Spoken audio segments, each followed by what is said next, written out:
Good morning, everybody. It's Jeff Goldberg for the Sales Pro Network. It is Friday, November 17th, 1 week before Thanksgiving here in the United States. I am a sales coach and trainer, and I work with both individuals and organizations internationally to help them do one thing and one thing only: get measurable and sustainable sales increases. And I founded the Sales Pro Network, I think it's 3 years ago now, to elevate the profession of sales, to have a place where salespeople can hang out, network with each other, ask questions, get advice. And if you've been with us before, you know that every Friday at 10 a.m. Eastern, we either do a live training, but most often, if I could be a speaker, I'd be a professional speaker. Most often, I do an interview with somebody who can add value to the profession of sales. And today, my friends, is once again no exception. Now, if you're the type of person who likes things here's how it is, here's the way things are in the world, and this is how business has to be, this may not be the interview for you. If you like what I'll call woo-woo stuff, this is absolutely the interview for you. And if you're not into that, I invite you to stick around anyways, because today's guest combines the two worlds. He's not only solidly in the business world, but also very much in the spiritual world. He's a business consultant. He's a life coach. He's the best-selling author of Spiritual Selling and now Spiritual Selling 2.0, and he helps other people attract the ideal client, as well as many other things. Please welcome somebody who I'm honored to call my friend, Joe Nunziata. Good morning, Joe. Jeff, for a long time. Always great to see you, my friend. Very happy to see you. If you're watching us live, by the way, please say hello in the comments. If you're watching us live on Facebook, but have not connected your account to StreamYard, it's not going to say your name, so put your name in there. If you have any questions for our guest, Joe, during this interview, shoot them in there, and I'll be sure to get them over to him. And finally, if you're watching us on the replay, be sure to put replay in the comments. And good morning, Bruce Casterman. Always good to see you, my friend. Thank you for being here every week. It's a pleasure to have you here. So, Joe, before I get going with the 1,000,001 questions I have for you, as I always do when we speak, could you maybe give people the 2-minute version of your background, what got you to what you're doing now? Yeah, so I'll give you the twisted road, quick version.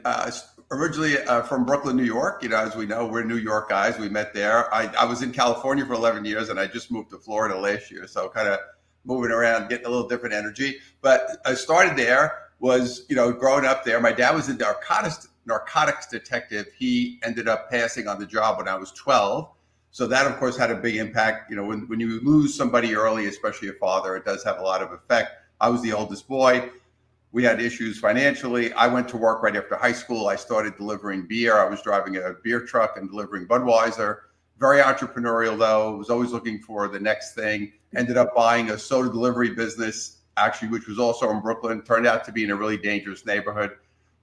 Sharpened my fighting skills. Actually even got an illegal gun, a whole long story. But anyway, that didn't work out as you would expect. From there went into I became a bartender in New York. Did that for about 4 or 5 years, had a great time. You know, was really a great human experiment, getting to see people and talk to people and watch them. And it really honed my skills that I didn't realize I would be using later. Decided at that point, shifted into getting a job, real job, whatever you want to call it, or career. Got into sales, started selling whatever we want to call it, but got a job in sales selling advertising. I did pretty well, and I was, I think one of the things, and you and I share this, working in that hospitality world, you were used to talking to people, so talking to strangers was very easy for me. I was able to go out and did well. Always was antsy. Started another business, which was a direct mail marketing business back then, and ended up going bankrupt the second time. But even early on, as a young person in my teens, after high school, I was always reading books about improving myself, personal development, and so forth. And I started getting into psychology because I was saying, well, I don't understand it. Like I have these times when I'm doing great, and then I'm like crashing and burning, and what's going on? And it led me into the inner work, which started with psychology and therapy, and then led me into energy work. And I started to really understand how my energy worked, and how the results I was getting was based not on what I was doing, but my belief system, how I felt, the energy I was vibrating. It was so foreign. I grew up in New York Catholic, so foreign from what I learned, in the church. But I got into it. I just started doing it for myself. People started asking me, what are you doing? And that's kind of how it happened. I just started teaching it by mistake, with there are no mistakes, but just started helping people. And then it just all merged together into what I do now. Outstanding. Good morning, Ray Aurora. Thanks for joining us. And also John Hill, always good to see you. So, Joe, a lot of people are still selling based on old ideas and old beliefs. What are some of those ideas and beliefs, and how will this play out moving forward? So I think you and I, because we're in the same generation, right? We grew up in New York. Selling in New York was, I always tell people, that was the original Shark Tank. That was where you wanted to be. So it was kill or be killed, zero sum game. You made the sale or you didn't. If you didn't make the sale, you would, it was just like, it was a harsh way to work, and if it wasn't going well, they would say, yeah, you're not making the phone calls, you're not doing that, everything you weren't doing, everything you were doing wrong.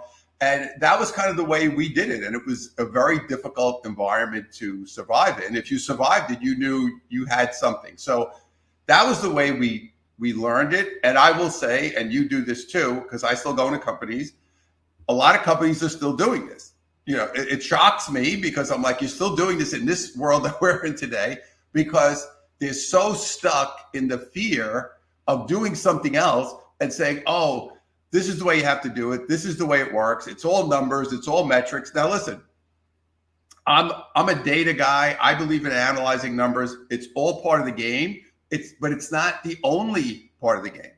And that's what I see. Now, as we are evolving and getting into higher energy frequency on the planet, people are changing how they operate and how they respond to things. So those tactics, as we continue to go forward, will not work. And we're already seeing that.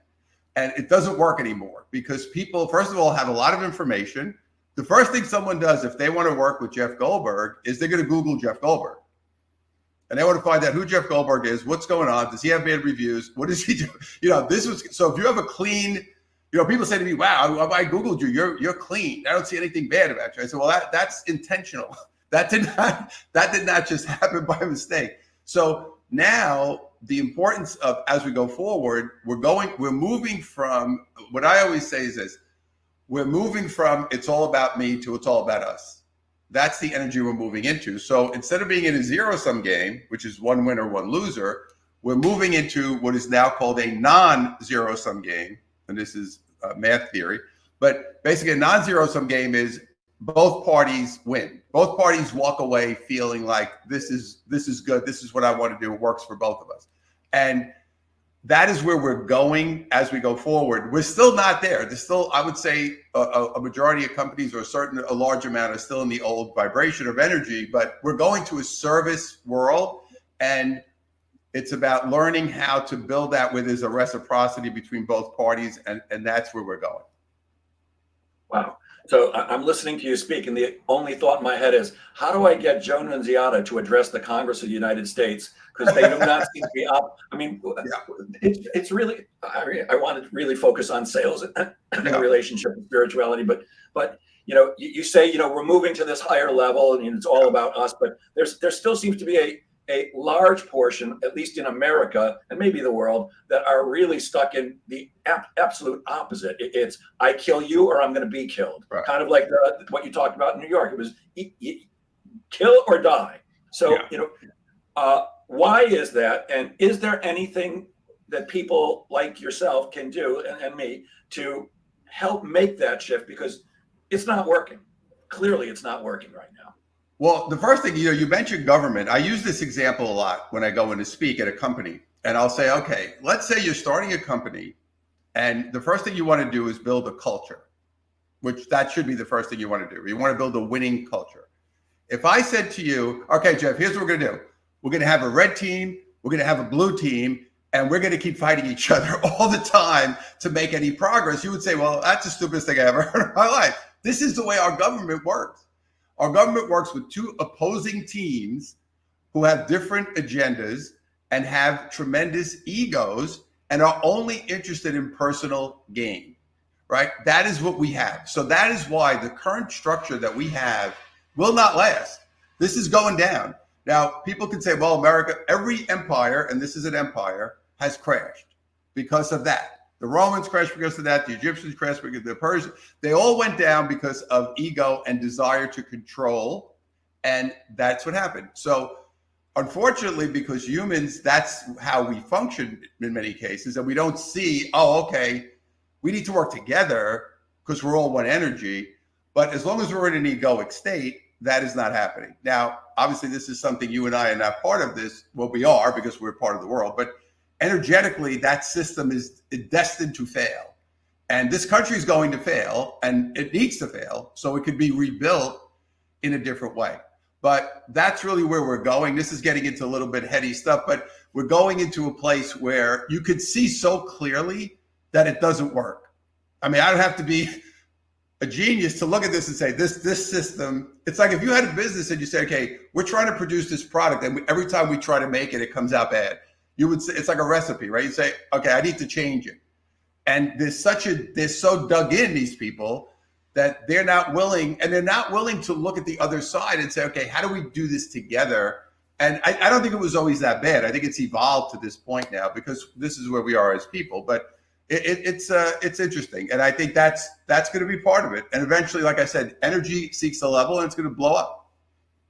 Yeah, the system itself is flawed. I mean, the way it was intended to work should work well. Yeah. You got two sides with opposing views, but they come together, negotiate, work things out for the better of everybody. But you said it; it's ego and it's money driven. And I truly fear that unless we somehow elect people to Congress who are willing to vote against their own interests, in other words, vote against their interests, they're not going to be able to keep their jobs, but they're going to set things straight. We are screwed. I'm fearful. Let's get off of that one because we can do that all day. But anyway, absolutely, positively. Good morning, Mark Siegel, personal mind trainer. Good to see you, my friend, and John Hill. So, why is it that owners and managers are so attached to the old way of doing things? Why don't they see, you know what, there is a better way?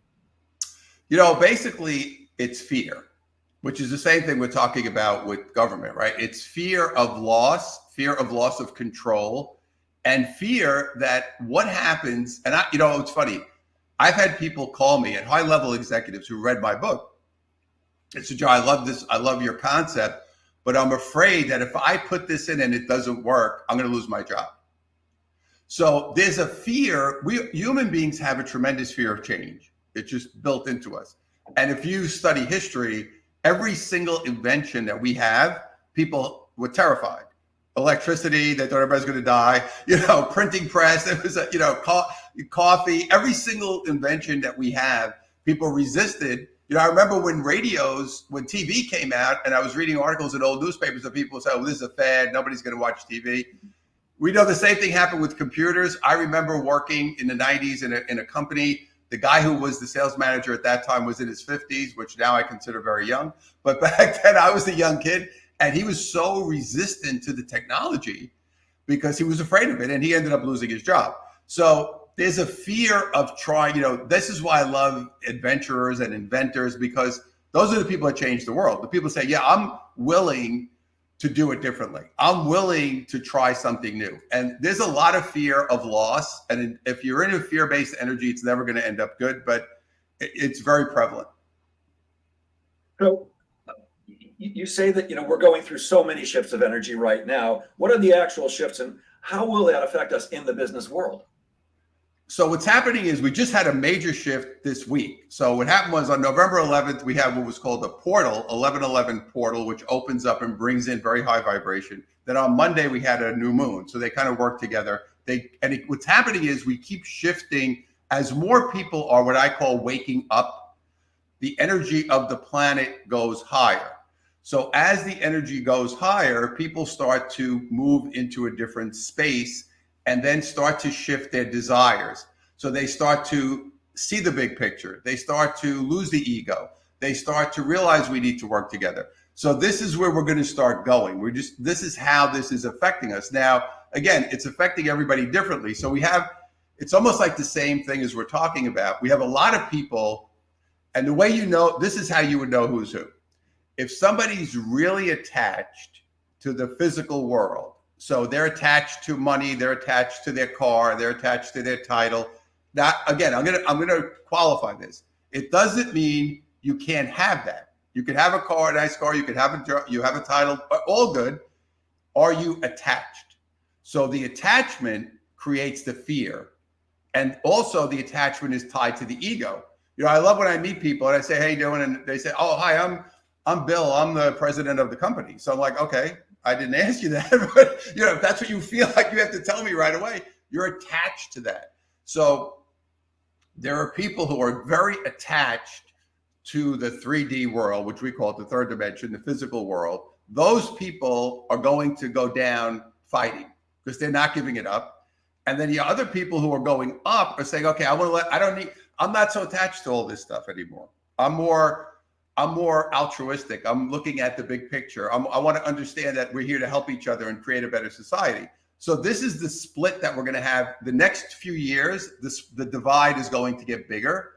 And we're going to ultimately end up almost in like two worlds, where you're going to have people in world A, which they call the new Earth, and people in world B, which are going to be the super, I'm holding on for dear life. And that's kind of where we're going. I think we're actually living in two worlds now. You've got the Fox News world and the MSNBC world, and it really does. I mean, I've watched both. It seems like it's two different planets. It's absolutely insane. And again, no judgment. They both have both have good points and both have bad. It's not good or bad, and everybody wants to make one good and one bad. No, one side says certain things, and you say, "Wow, okay, that's interesting," and the other side says certain things, and you say, "Okay," but somewhere in between is probably the truth. We don't know where it is. Yeah, I have some strong opinions on that. I think one is based in reality, and the other one is based in non-reality. But let's move off of that. Do you think this energy shift is part of what's causing a massive leaving of the church and the rise of atheism? Yeah, because the church is also, organized religion is based on fear, and that's what I grew up in Catholic school. That it was all fear based. So when you study, I've studied a lot of history because that's kind of my thing. I love it. All the religions were created and written to control people and hold them in fear. So the two most powerful energies in the universe are love and fear. So that's not a love-based circumstance. That's not a love-based organization. It's a fear-based organization.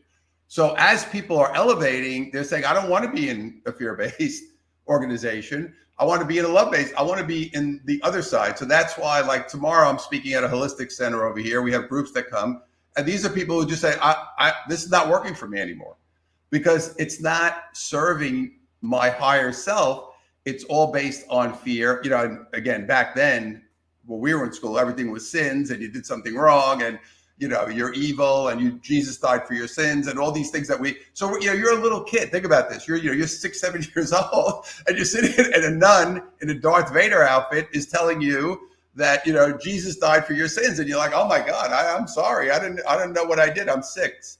So, but this penetrates into everybody from a young age. But the younger people, see, we in our generation, it was like you kind of just did what your parents told you. Now that's not happening. Now young people, I have a son who's 30. You have kids in the same age range. They're not like that. They're not like, yeah, I'm following. They're like, absolutely not. That's BS. I'm not doing that. They're in a whole different space. So that's what you have now. The young people are not just dogmatically following what their parents did. They're looking for their own path, creating a new economy, creating a whole different way to work. They're not looking to go to work and say, oh yeah, I'm going to work for a company for 30 years and get benefits. They're saying, hey, I'm going to do whatever I have to do to create a lifestyle that works for me and make the most money. It's a whole different world, which is good. Again, everything has yin yang, positive, negative energy, but we're definitely getting away from anything organized. That is this. Even when you see these guys on TV, same thing. They're preaching, they're getting money from people. They're trying to create this feeling that if you come here, I'm going to save you. This is not what we want to do. This work is all about one thing. I always tell people, work with people who want to empower you. If their message is you need me, run. Don't walk, run. Go to people. When I work with people, I'm like, hey, I'm going to show you how to do this. You're going to do it yourself. I don't want to be talking to you 20 years from now unless we're going out for a coffee. I don't want to be doing that. So this is about empowerment. Empowerment means I need to know what to do. I need to know how the energy works. I need to know how to move myself forward. It's about getting empowered. And that's where we want to live. So is that what you suggest moving forward that we should be doing as the energy shift? How can I be empowered? Yeah, because you want to understand empowering yourself is the key to success. So you want to be able to say, okay, what's happening? How do I deal with the energy and what what is happening in my life and how do I move myself forward in a positive way. A lot of this is also tied to your karmic journey, which is things you need to learn. But what we're looking to do is understand it at a higher level and not get caught up in the day-to-day, grind it out, go from point A to point B, come home, pay my bills, go start over Monday. It's opening up your scope and expanding how you see everything and understand that whatever's happening in your life is happening to show you something to help you elevate to the next level if you choose to do so. And it's a different way to look at life, really, in a big picture. And it keeps showing it to you over and over until you actually learn the lesson or not, right? Until you learn the lesson. And then the other part of it is there's two phases. So the first part is I know what it is, which is a big phase for a lot of people. But a lot of people think, and this is something I learned doing the work at a deeper level, which was a lot of people say, okay, once I understand that, I'm good. I'm like, no. You understand it, but you haven't dealt with the emotional element of it. So you have to learn how to identify that emotion, deal with those feelings. And it's like, so for me, I had very deep feelings of unworthiness that created bankruptcies. It wasn't that I didn't work hard. It wasn't that I wasn't smart. It wasn't any of that. It was that my inability to receive, which goes back to when you were young, which goes back to your ability to receive love based on how you grew up. And then that connects into all areas of your life, your health, your relationships. For me, very much in the career area. So I had to get past those feelings in order to move myself forward. It wasn't about working harder, which is what I think we learned. Oh, you're not working hard enough. Oh, you're doing something wrong.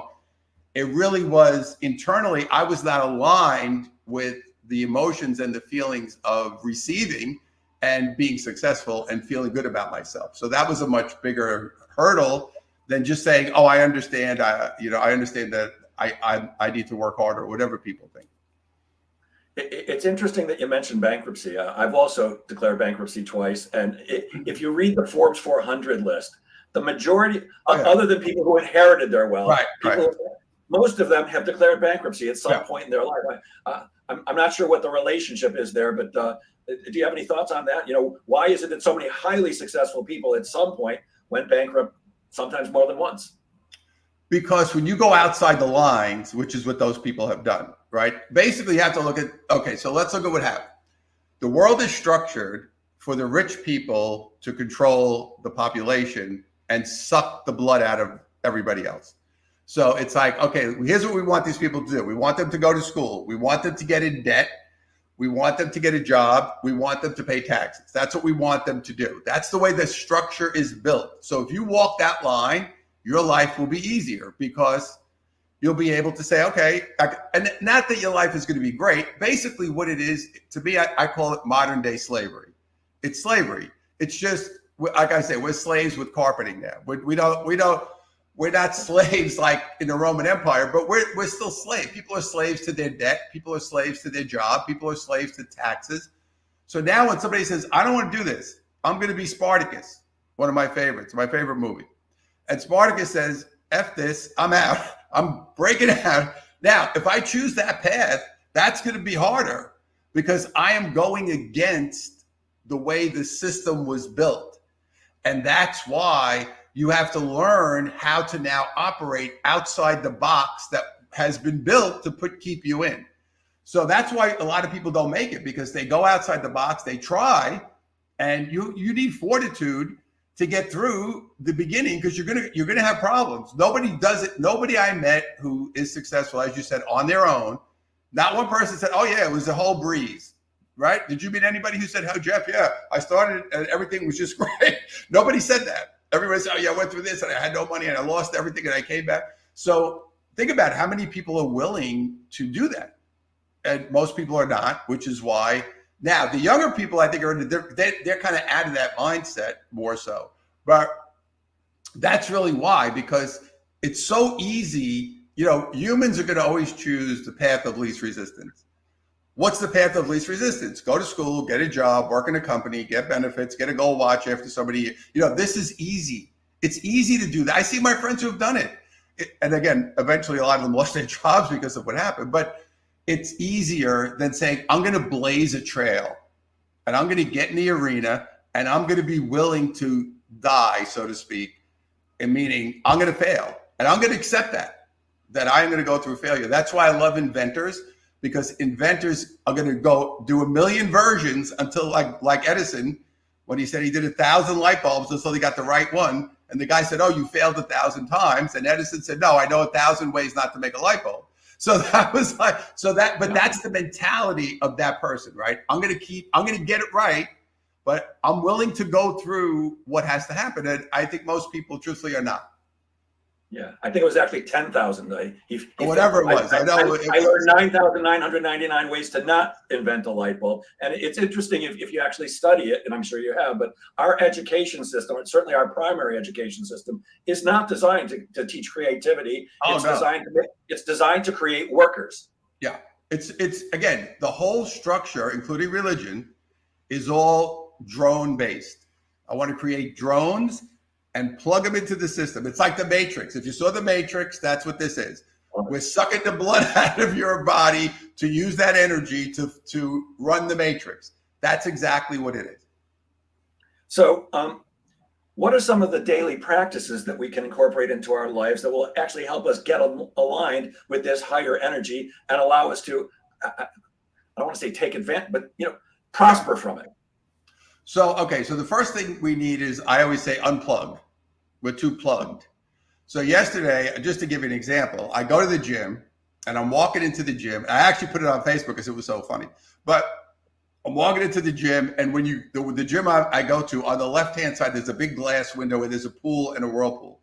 And there's a guy with his back to me, and he's sitting in the whirlpool, and he's got his whole body in the water, and he's got the phone above himself. And I'm just like, you're in the whirlpool.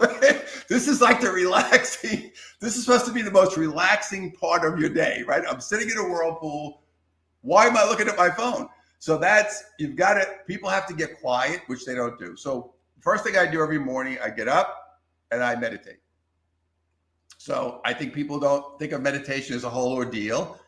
It could be literally 3, 4, 5 minutes a day. And if you've never done it before, you want it, because here's what happens. When you get up and you wake up in the morning, you want to set the tone and intent for your day. You don't want to start people get up, they're like, "Oh, I have my phone on the side of my bed." And in the night, people tell me this, I'm sure you are looking at my phone at night. I'm looking to see, I use it as my alarm clock. I look at it right away before I do anything. This is not the way to start your day. You're starting disrupted.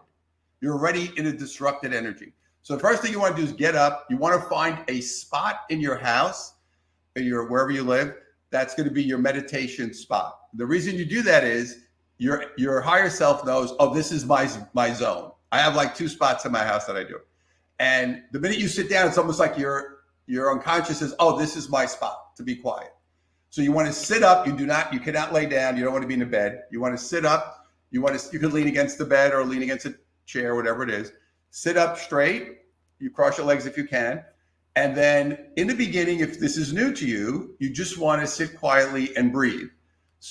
And you want to clear your mind. So if you have a problem doing that, if you're new at this, if you count your breath and just count it to yourself, inhale on a 4, exhale on a 4, and just sit quietly and allow yourself to just nicely start the day in a calm energy, and then set your intent. Okay, this is what I want to do today. And my intention is always, how do I serve? How can I serve? And how do I help more people? What is the best way for me to do that? And then, again, I always do, nowadays, I do a protection around myself because there's a lot of negative energy. So what I do is I envision myself in white light, and I just say, oh, please protect me, my energy field, from negativity, because there's a lot of negative energy also. And so what that's doing is that's starting your day in a very different manner than jumping out of bed like a lot of people do, or run in the shower, look at their phone, whatever they're doing. And I will tell you that it starts you in a whole different way. And then after that, I actually do about 15 minutes of stretching and yoga positions and just stretch my body. And then I go to the gym 3 or 4 times a week also. But so by the time I'm up, I've already meditated 30 minutes or so, depending on the day, sometimes longer, sometimes shorter. I've already done this whole 1-hour morning ritual, and I'm in a whole different space, right? So again, the way you start the day is important. And that alone will elevate your energy. It also opens up your connection to your higher self, which is really what we all have, that ability to really get the messages that are coming in and then follow that guidance forward.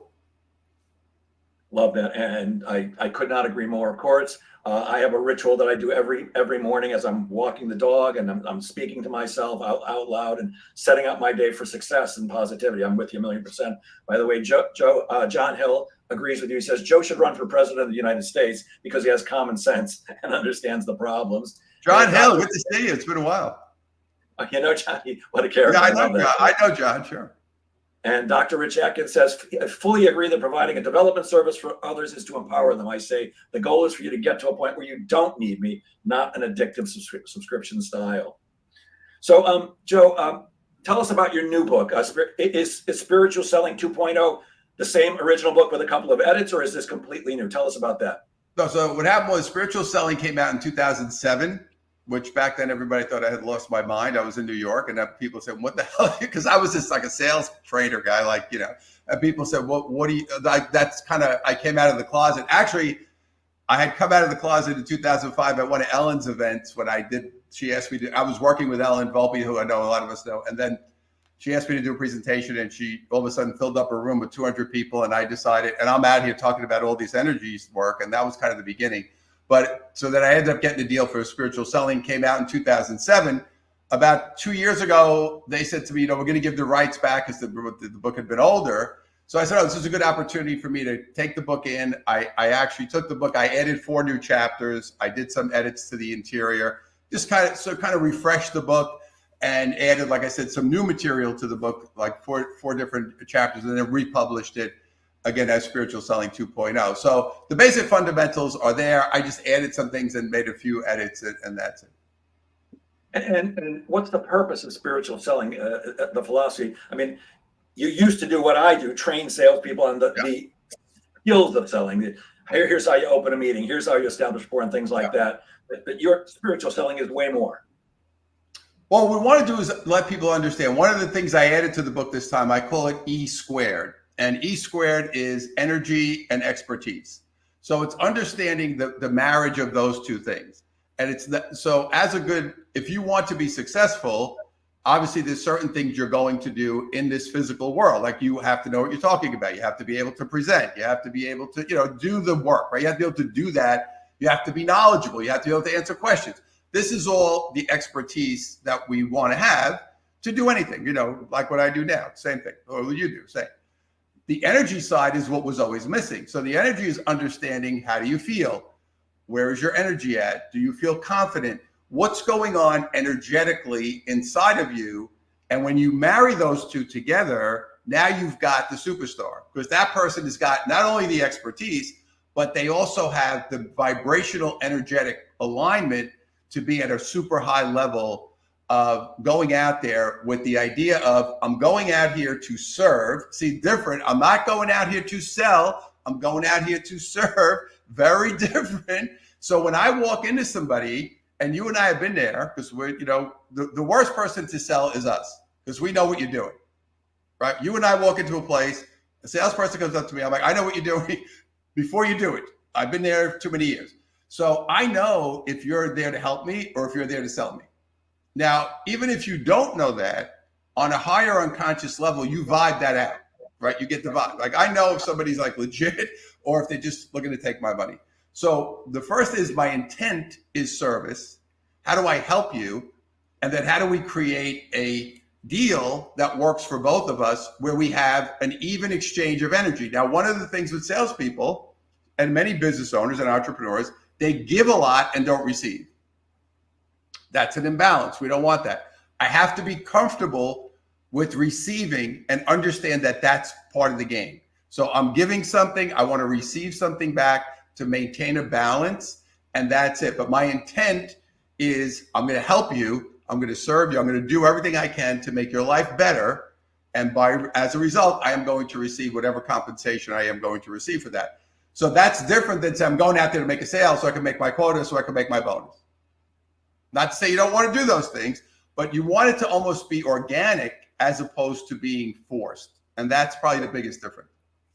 Yeah, and it can't be, I need you to buy from me because I have a mortgage payment due. Right. You know, I call it Not what I was commission breath. You know, prospects can smell commission breath when you need the sale and you're just there because I got to close a deal. And I once again, I could not agree with you more. I say sales is serving. Your intention has to be each and every time, even if you are broken about to get evicted, it's got to be, I'm here to serve you if I possibly can. And that's where you create that even exchange. Now, tomorrow, I saw that you're having a meeting of what you call the Good Vibes Tribe, which I like the sound of. And tomorrow's discussion is going to be on how the law of attraction really works. Right. I'm not sure if anybody doesn't know, but for those of you who don't know, for those of us who don't know, can you explain what the law of attraction is and how it really works?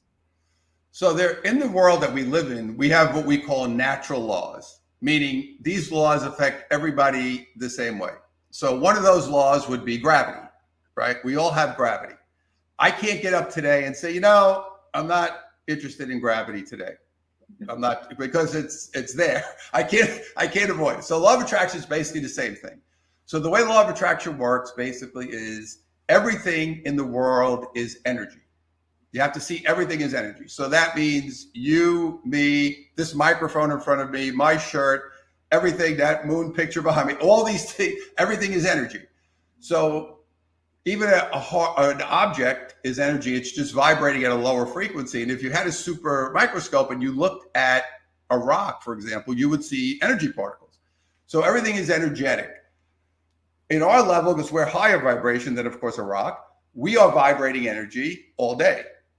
And your vibration of energy creates a frequency, and the frequency is like your fingerprint or your signature. So so Jeff's frequency and Joe's frequency are going to be different. I'm going to have a frequency, you're going to have a frequency. So that energy is what's going out into the world, and then that energy brings things to you. So all day long, you're attracting things into your life. And, you know, it could be something small, could be something big, but it's all based on, now where people miss the boat on law of attraction is people think it's mental. Oh, if I focus on this, because I think people got caught up in the idea of manifesting. And there's nothing wrong with manifesting, don't get me wrong. I think it's a good thing. But they think, oh, it's all just about manifesting. So I'm going to put a picture of a car on my refrigerator, and then I'm going to keep looking at it every day until it shows up in my driveway. You could do that, that's fine. Because again, there's no judgment in the world of energy. So the bigger way it works is, okay, I want to understand what I'm actually bringing in, because that's reflecting how I feel about myself. So that's the bigger way to use it at a higher level, to say, okay, first thing I do every day, when I go out, I want to see how are people reacting to me, right? Are they being nice to me? Are they opening a door? Are they friendly? Like that tells me where my vibe is at. I used to make a joke for New Yorkers, you could appreciate. I used to say, when I went into New York City and I got a parking spot, I knew I had good vibes. I had good, because I attracted a parking spot. But it sounds stupid, but it's kind of like, oh, okay, your energy is vibing, right? You're in a good vibe. Now we know if I'm not in a good energy, or I'm in a negative energy, or I'm in a fear-based energy, whatever the case, I'm going to attract something in that's going to be not as good, right? I'm going to attract negative things into my life. And this is happening all day long. Now, some of the things you're going to attract in are going to be challenges and difficulties, which is part of your karma and your journey anyway. So the idea is, if I attract something difficult, or I attract something that doesn't work out the way I would like it to, the real key to success is to say, what do I do with that energy when it happens? And what, unfortunately, Jeff, what most people do is they become a victim, right? I didn't get the deal. This didn't work out. So either they blame somebody else, or they push it off, or they blame the economy, or they say, oh, this guy's a jerk, or whatever they do. Instead of saying, they're asking the wrong question. Instead of blaming and being a victim, the first thing you should say to yourself is, why did I bring that into my life today? What is the reason it's there? It's there for a reason, for you to learn something and for you to understand something. That's why it's there. So you have to know how to process that correctly. Now, on the other side, if you bring in something really positive, that is a validation that you are going in a good direction. So let's say, wow, I brought in a great client today. Oh, this guy called me out of left field, and all of a sudden I got a great opportunity, or I had an idea that came to me out of nowhere. It's been great. Those are validations. So we're getting it on both sides. So we're getting positive, to say, yeah, okay, you're going in the right, that's where you're supposed to be going. And if we get it, and again, there really is no positive, negative, we just perceive it like that. But if I get something that's disruptive, that's my inner work. That's what I have to say, okay, how do I feel about that without making myself a victim and projecting it out? Or the other thing people do is they will use substances or something else to mask how they feel, whether it's drugs or alcohol or shopping or cleaning or whatever. I've seen it all. And the idea is when it goes wrong, so to speak, you need to sit with it and understand what's going on. So that's really what's happening all day, every day to everybody. And you're creating your life every day based on that energy and those emotions that you're holding. The more you understand that and the more you deal with the issues quickly at a deeper level, then you keep elevating and empowering yourself. The more you don't, you keep lowering your energy. One thing people don't understand, energy is always moving. So you're never stagnant. Even if you think you are, if you're not dealing with issues, you're going lower. And if you're dealing with issues, you're going higher. And if you keep ignoring something, what'll happen is something will happen. Like I've seen people, they keep ignoring emotional issues. Some people manifest it as illness because their body creates an illness because they're not dealing with the emotion, and everybody's going to create a different issue. But that does happen. So all illnesses that we have are also created by us because of an imbalance in our energy field. And that's what's going on. I hope that was clear. I don't know if that was a clear explanation. Well, let me ask you this. So if we're attracting everything into our life, positive, negative, or in between, why do so many people consistently attract negative things into their lives? I mean, I don't think anybody wakes up and goes, really hope I get some bad news today. Yeah, so why are we doing that? Well, first of all, it's not conscious, right? Nobody woke up this morning and said, I hope I get hit by a car, right? Nobody got up with that thought. Now, but if you have to understand how energy works on the premise of focus and expansion. So if I'm focusing on fear, I'm focusing on paying my bills, I'm focusing on a bad relationship, I'm focusing on negative things, that's what I'm going to bring in, because that's really where my energy is. My focus and attention is not on something good, it's on something negative. And because people really have been conditioned to be victims, they just hold themselves. We call that the karmic wheel. So you just keep going around the wheel, around and around, because what you're not dealing with the issues. It's not about again, I want to be clear. It's doing something different is part of it. But if you don't deal with that deeper emotional issue, you can't break the cycle. So what people do is they say, for example, I have a bad relationship. I'm going to break up with this person and go out with somebody else. Okay, that's fine. But if your energy is the same, you're going to attract a worse version of that person. The same thing, if I had a bad job, I'm going to get a new job. Okay, that's a good idea. But if I don't have a different energy, it's like attracting clients, right? When I was going bankrupt, I attracted clients who did not pay me and did not appreciate me. That was an issue I had from childhood. So I knew, okay, I have to work through this feeling of unworthiness and feeling unappreciated, because that's how both of my parents made me feel. I need to work through that, because if I don't, I'm going to just keep bringing that in. And your higher self and your soul is saying, I'm going to keep bringing this in until you get it. And I will tell you, there are certain people who will never get it because they don't have the capacity to get it. And secondly, this may sound crazy, but people are addicted to being upset. They really are. They get addicted to that oh, my life is hard. I got all these problems. This is what's going on. You can't believe it. The drama. Watch television and you will see every show, all these reality shows. What are they? Fighting, drama, upset. Now, I don't really watch them. I mean, but you can't help but see a commercial or whatever it is.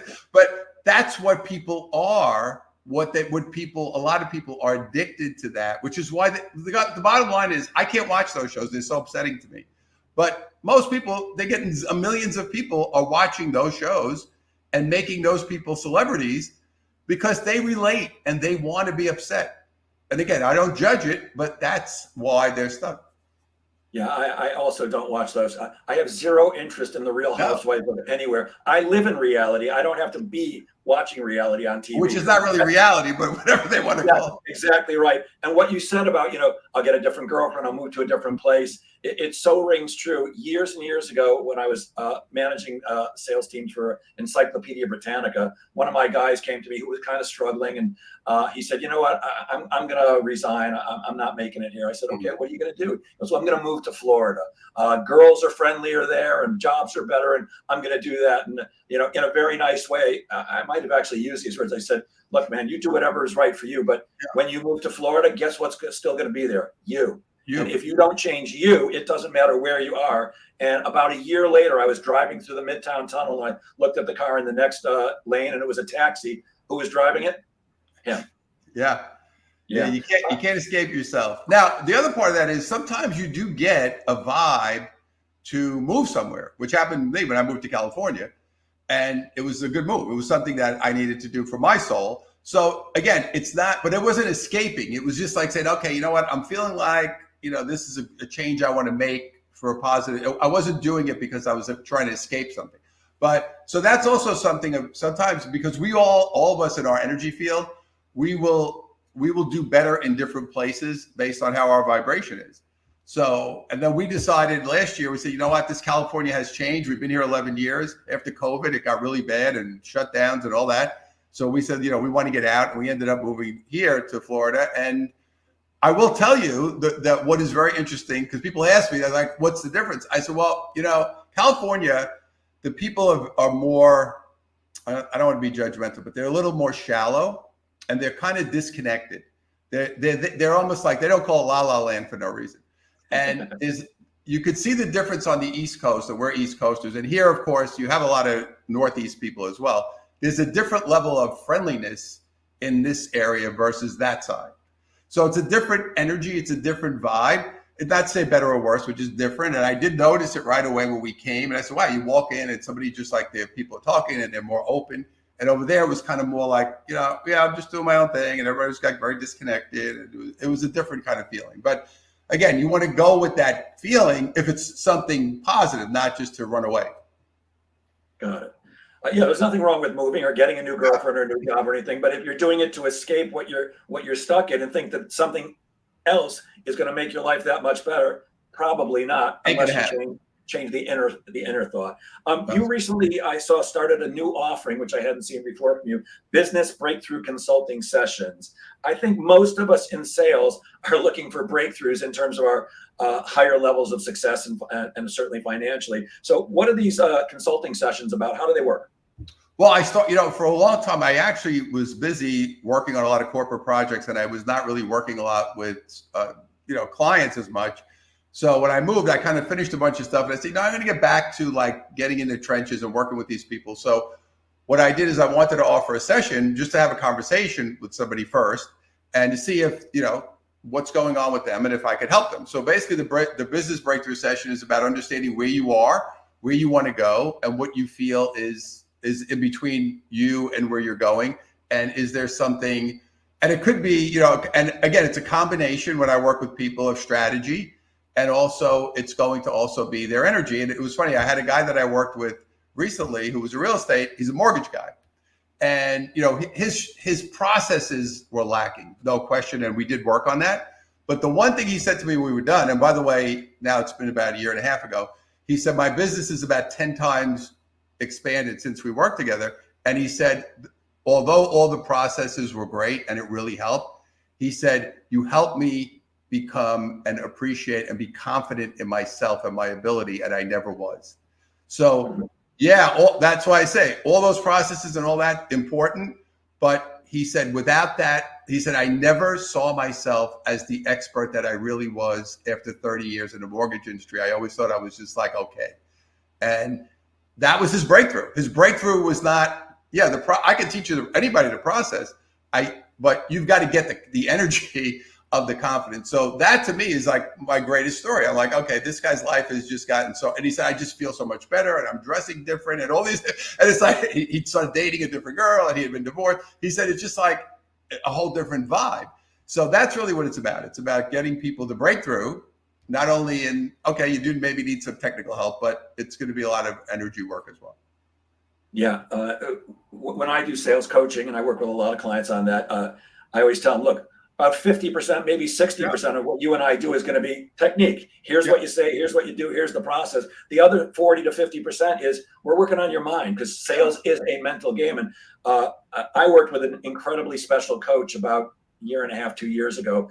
Uh, and when I started working with her, before I started working with her, she said, look, if you're working with me to make more money, don't.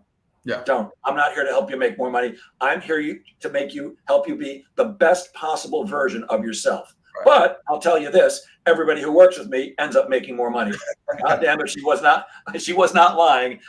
She Yeah, never once taught me a technique or a here's how you sell. But she's not a yeah, sales coach. But so many incredible shifts from me yeah, working on me, including completely 180-degree shift of my relationship with my ex-wife, which, to say the least, was not terrific before that. yeah. Just and it changed in an instant. It's amazing when you get the right, I'll call it, teacher like yourself and like my coach Liz, who just knows how to guide you in the right direction. I often say she made me this, but all she did was help me to do it. And isn't that what you do, Joe? You don't make the change for anybody. It's really, we have to do the work ourselves. You can't. It's like being in good shape, right? I can show you how to exercise, but I can't do the exercise, right? You have to do it, and that's the difference with people. When I work with people who have been successful, they did the work. Because again, empowerment is I know how to do it. Empowerment is not Joe has to tell me how to do it, right? The empowerment is, oh, Joe showed me how to do it, and now I am mastering it myself. I am doing it. Not I don't want again. I don't want you to be calling me 10 years from now. You should learn the process. And again, people will call me in between and say, I need a quick tweak or whatever. That's fine. But the bottom line is they've been empowered because they know. People will email me from 20 years ago and say, Joe, I'm using the exact processes that you taught me 20 years ago, and I'm still elevated. Because, the one thing about being here in the physical world here, there is no end. You always have an opportunity to elevate. And we just keep growing. And if we choose to, we can keep elevating and growing. And that's the beauty of being here. There is no end. You don't get to the end. There is no diploma. You just keep rolling forward. And that's the thing about people who expand that I love, that they keep growing and expanding. I look at myself or yourself and I say, wow, if I look at myself 10 years ago versus now, it's a whole different. It doesn't mean I was bad 10 years ago, but the evolution of where you come forward is dramatic. And, if you put the work in. But again, that and other people I see, if when I go back to New York and I see family and friends, and I'm like, this person's in the same place they were 30 years ago. They're still there. They're still exactly in the same place. So it doesn't happen. And this is the one thing I say to people, especially when they have made these breakthroughs. I'm like, it doesn't just happen. It happens because you put the effort, time, energy in to make it happen. And that is the key to making these great changes in your life. And that's the whole game. So 100%, Joe. And that's why every time I have the same experience, people say, yeah, Joe, this was great. These were great things. I definitely did work. But that other side was the ticket. Yep. And I love what you said about, I don't want you to be calling me 20 years from No, now. That's my check. And look, I'm not against therapy at all. I think if you no. need therapy, go get therapy. But therapists tend to keep you going for. I used to be a huge fan of Howard Stern. I've kind of lost interest in him over the last few years. But Howard used to talk all the time about the same psychiatrist he's been seeing for 30 years, 3-4 times a week. I mean, if you're paying somebody to help you make shifts in your life, and it takes 4 times a week for 30 years, you're with the wrong person. Yeah, there's something wrong. And I remember when I went to therapy, when I stopped, because again, the therapist will never tell you to stop. Now I've done this with clients, and I want to say, you that's it. You're done. We did what we could do. You got to do your thing. Call me if you need help, but you're done.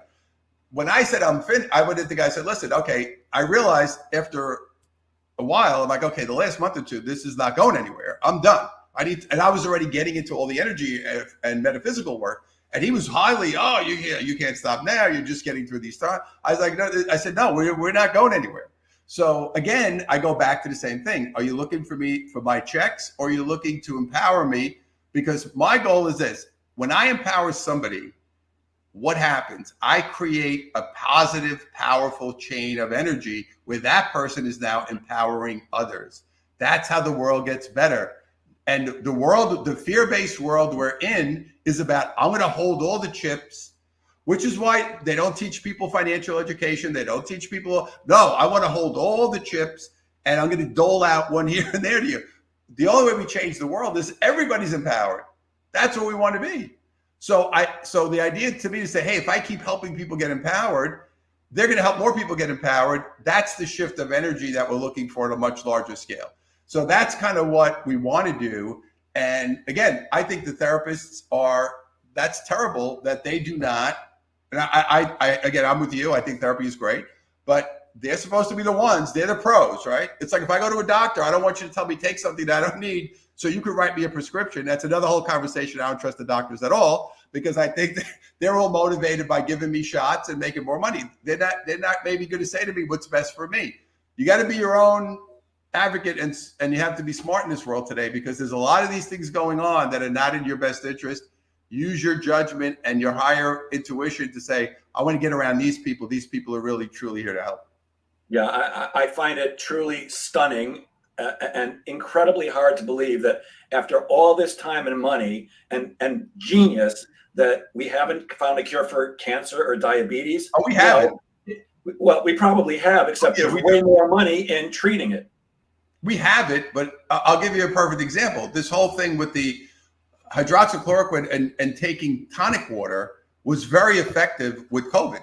They don't want to tell you that because I could buy a bottle of tonic water for $1 and I don't have to get 400 shots for it. So again, everything that's money driven, which is unfortunately almost everything, you have to be very leery. And I'm not saying it's not good for certain people or bad or whatever, but you're dealing with too much greed, and humans have a lot of greed, and there's a lot of greed for people. So you've got to be very careful that people are true and they're working with you for your highest good, not necessarily for their own pocket. Joe, I could talk to you all day and well into next week, but we're running out of time, and I'm going to share my screen right now. Can you tell people how to reach you if they're interested in working with you or dealing with the type of things you help them with? Yeah, so my main website is joenunz.com, which you see on the screen. If you want to do a session, if you email me, joe@joenunz.com, just put session in the subject line. I'll send you my calendar.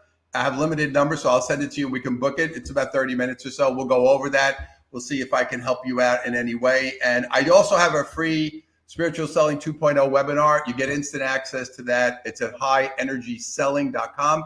So you could go there and check that out. It's about 30 minutes, but it kind of gives you an overview of the whole spiritual selling deal. The book is available, of course, on Amazon and Barnes & Noble and all those places that you get books. So that's the best way to get in touch with me. If you just want to, again, I love to talk to you. If you want to have a conversation, if there's any way I can help you. And also, just so people know, I know a lot of people in this world, because sometimes people will call me for something very specific that I don't do. I know a lot of healers. I know a lot of mediums. I know a lot of different people who do different modalities. So sometimes people call me and say, I had a person call me recently. She was having issues with just external. Some people have like a very high sensitivity to all these cell phones and all this stuff. And I know somebody who does, that kind of work. And she was able to really help her get, deal with these things and make some changes. So, that's what I'm here to do. I'm here to help you. Maybe me, I may know somebody else, but certainly love to talk to you. And could there be anything more Brooklyn than Joe Nunz? Joe Nunz. Well, I got Joe Nunz because nobody can spell my name. So I said, I bet, and everybody always called me Joe Nunz. So I said, I'm just gonna get Joe. I have Jay Nunziata, but I have Joe Nunz because I said people can't, they couldn't get my name right. So I said that's easy for people to just say Joe. And that's what everybody always called me when in Brooklyn growing up. Too funny, Joe. I could talk to you all day and well into next month. Thank you so much for giving us your time today and sharing your brilliance so generously.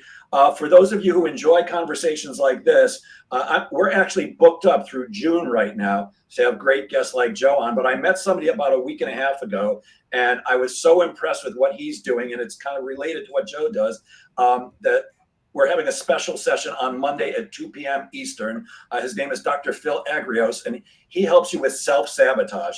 He has programs where in actually one session, he claimed he can help you get rid of self-sabotage. And when I was introduced to him, I said, need to talk to you, my friend. Let's have a session right away. And I was so impressed. So Monday, this coming Monday at 2 o'clock, Tune in for Dr. Phil Agrios. There will be no live next Friday. It's the day after Thanksgiving, and I'm taking the day off. But for those of you who are here in the United States, please have a wonderful Thanksgiving. Please realize that a lot of this is just head trash. But once we get to Thanksgiving, so many of you think, well, the year's over because you can't sell between now and the end of the year. No. It's just not true. You can create sales every single day of the year, all the way up until New Year's Eve, and then take the day off on New Year's Day, but please get that out of your head that your sales year is over. It is absolutely not. And also remember that all the work that you do now between now and the end of the year is really setting up your Q1. So now is not the time to take your foot off the gas. Go have a great time. Enjoy your turkey. And I'll end as I always do. Please remember that sales is a game of making things happen. Get out there and make sales happen, everybody. Thank you so much, Joe. Thanks, everybody. Thank you, Jeff. Thank you for having me.